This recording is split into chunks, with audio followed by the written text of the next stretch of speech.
breaking the wall of mental illness through AI. Shrenik, Jain, Johns Hopkins University, USA. Hey, I'm Shrenik, the founder of Sunrise Health. When I started responding to emergency calls on ambulances and fire engines at the age of 16, I expected to treat patients in need. I didn't expect to respond to a domestic homicide and watch a firefighter, my girlfriend, develop PTSD and refuse to seek help for fear of stigma and judgment. Now, sadly, this isn't a unique story.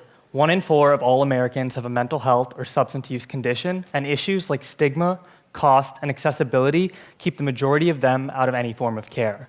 For those that do manage to see a therapist, 57% drop out within 3 sessions of therapy.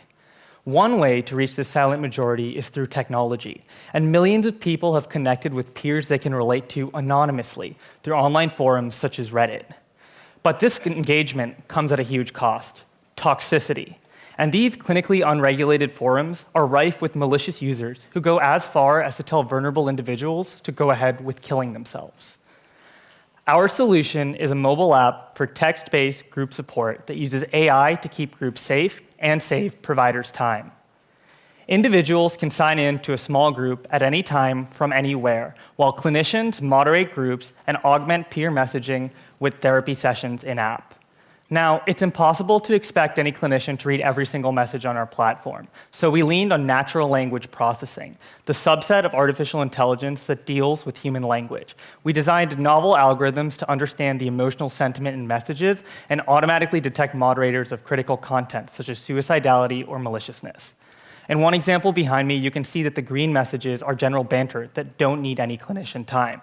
But the first red message, I want to walk into a lake and watch as I go under, we can catch based on the implied suicidal sentiment alone. We can also catch a response like sounds cool to me, which is negative only in this conversational context.